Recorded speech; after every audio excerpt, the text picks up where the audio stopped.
Hello, അസ്സലാമു അലൈക്കും, നമസ്കാരം. ഇന്ന് ഞാൻ വന്നിട്ടുള്ളത് എല്ലാവരുടെയും ഫേവറേറ്റ് ആയിട്ടുള്ള ബ്ലാക്ക് ഫോറസ്റ്റ് കേക്കിൻ്റെ റെസിപ്പിയുമായിട്ടാണ്. ഇത് ഞാൻ ഓവൻ യൂസ് ചെയ്യാതെ ഉണ്ടാക്കിയതാണ്. അപ്പോൾ നമുക്ക് ഓവൻ യൂസ് ചെയ്യാതെ ബ്ലാക്ക് ഫോറസ്റ്റ് കേക്ക് എങ്ങനെ ഉണ്ടാക്കാമെന്ന് നോക്കാം. നമുക്ക് ഒരു ബൗളിലേക്ക് 4 മുട്ട പൊട്ടിച്ചൊഴിക്കാം.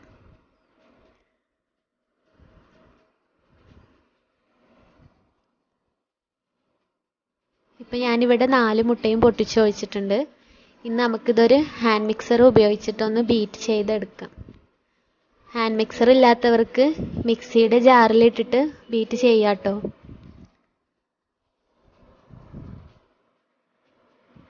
നന്നായിട്ടൊന്ന് ബീറ്റ് ചെയ്തെടുക്കാം. ഹൈ സ്പീഡിലിട്ടിട്ട് തന്നെ ബീറ്റ് ചെയ്യാം.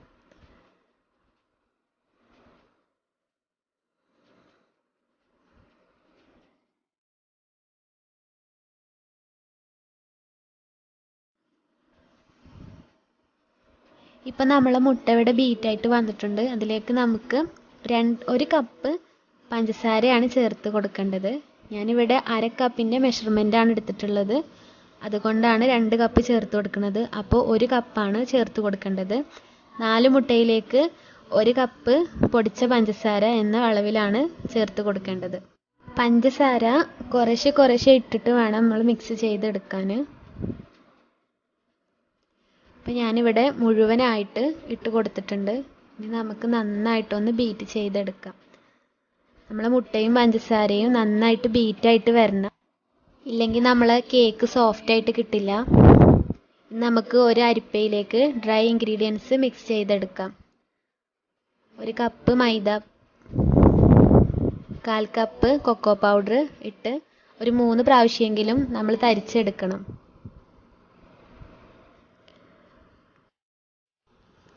തരിച്ചെടുത്ത ഡ്രൈ ഇൻഗ്രീഡിയൻസ് മുട്ടയുടെ ബാറ്ററിലേക്ക് കുറേശ്ശെ ആയിട്ട് ഇട്ട് കൊടുക്കാം. എന്നിട്ട് ചെറുതായിട്ടൊന്ന് മിക്സ് ചെയ്തെടുക്കാം. ഒരുപാട് ടൈം എടുത്ത് മിക്സ് ചെയ്യരുത്. അപ്പോൾ നമ്മളെ കേക്ക് ഹാർഡായി പോകും. മുഴുവനും ഇതിലേക്ക് ഇട്ട് കൊടുത്തിട്ടുണ്ട്. വീണ്ടും ഒന്ന് മിക്സ് ചെയ്യാം. 1/4 കപ്പ് സൺഫ്ലവർ ഓയിൽ ഒഴിച്ച് കൊടുക്കുന്നുണ്ട്. എന്നിട്ട് നന്നായിട്ടൊന്ന് മിക്സ് ചെയ്ത് നമുക്കിത് ഒരു ഭാഗത്തേക്ക് മാറ്റി വെക്കാം. കേക്ക് ഉണ്ടാക്കുന്ന പാത്രത്തിൽ അല്പം ഓയിലൊന്ന് ഗ്രീസ് ചെയ്തെടുക്കാം. അധികം ഓയിൽ വേണ്ട. കേക്കൊന്ന് പാത്രത്തിൽ നിന്ന് വിട്ട് കിട്ടാൻ വേണ്ടി മാത്രം ആക്കിയാൽ മതി. സൈഡ് ഭാഗത്തൊന്നും ആക്കേണ്ട ആവശ്യമില്ല. അപ്പം നമ്മളെ കേക്ക് ക്രിസ്പി ആയി പോവും. ബാറ്ററിലേക്ക് 1/4 ടീസ്പൂൺ വാനില എസൻസ് ചേർത്ത് കൊടുക്കുന്നുണ്ട്. ഇത് വേണ്ടാത്തവർക്ക് സ്കിപ്പ് ചെയ്യാം കേട്ടോ. ഞാനിവിടെ ബേക്കിംഗ് പൗഡർ ഉപയോഗിച്ചിട്ടില്ല. 1/4 ടീസ്പൂൺ വിനീഗറിലേക്ക് 1/4 ടീസ്പൂൺ ബേക്കിംഗ് സോഡ ഇട്ടിട്ട് ഒന്ന് നന്നായിട്ട് മിക്സ് ചെയ്യാം. അപ്പോൾ അതിങ്ങനെ പതഞ്ഞ് വരും. ആ ടൈമിൽ നമ്മൾ കേക്കിൻ്റെ ബാറ്ററിലേക്ക് ഒഴിച്ചിട്ട് ഒന്ന് മിക്സ് ചെയ്തെടുക്കാം. ഇപ്പോൾ മിക്സായി വന്നിട്ടുണ്ട്. ഇനി നമുക്ക് കേക്ക് ഉണ്ടാക്കിയെടുക്കാം. ഞാനിവിടെ സ്റ്റൗവിൽ ചെറിയൊരു പാന് വെച്ചിട്ട് അതിൻ്റെ മുകളിൽ വലിയൊരു പാന് വെച്ച് ഈ രീതിയിലാണ് കേക്ക് ഉണ്ടാക്കിയെടുക്കുന്നത്. ഇതിപ്പോൾ ഞാൻ വെച്ചിട്ട് ഒരു 10 മിനിറ്റ് ആയി. ഇപ്പോൾ നല്ല ചൂടുണ്ട്.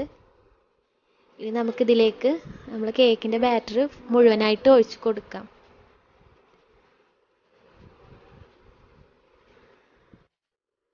എയർ ബബിൾസ് ഒന്നും ഇല്ലാതിരിക്കാൻ വേണ്ടിയിട്ട് ഇത് കുറച്ച് പ്രാവശ്യം ഒന്ന് തട്ടി കൊടുക്കണം.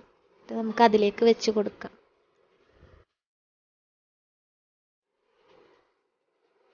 എയർ പുറത്തേക്ക് പോണ ഈ ഹോള് നമുക്കൊന്ന് അടച്ചു കൊടുക്കാം. എന്നിട്ട് അതിൻ്റെ മുകളിൽ ഒരു വെയിറ്റ് കയറ്റി വെക്കാം.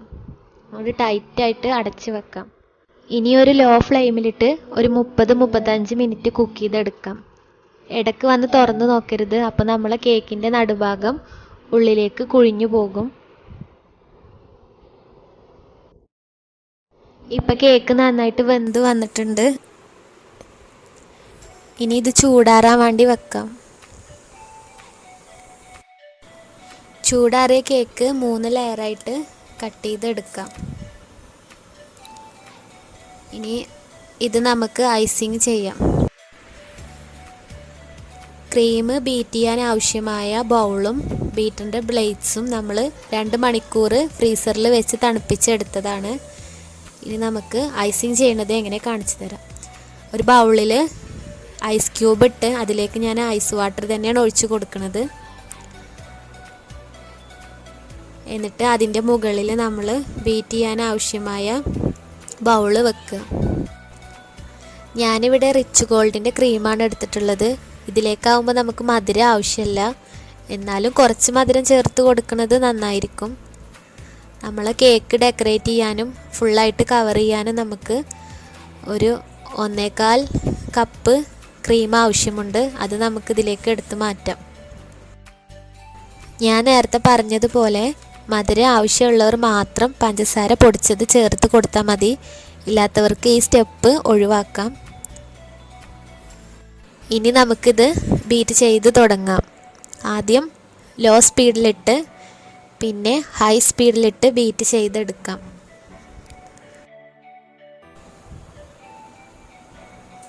ക്രീം നന്നായിട്ട് പൊന്തി വന്നിട്ടുണ്ട്.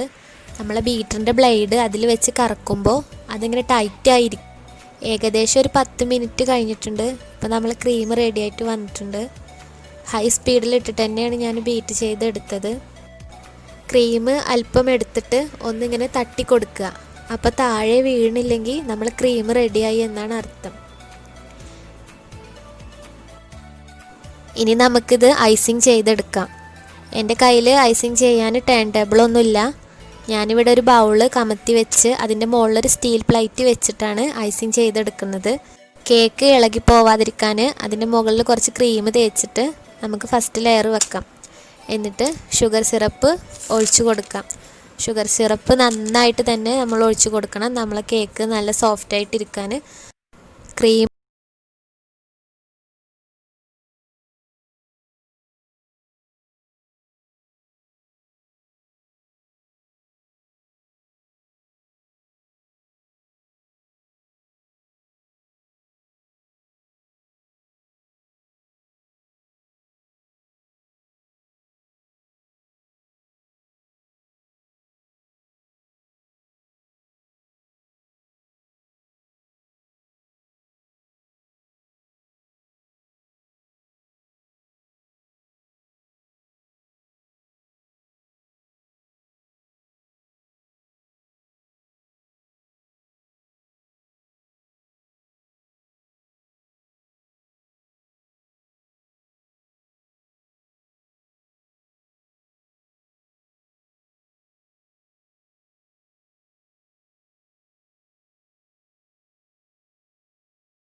ഇനി ഇത് ഫ്രിഡ്ജിൽ വെച്ച് ഒരു 4-5 മണിക്കൂറിന് ശേഷം കട്ട് ചെയ്യാം.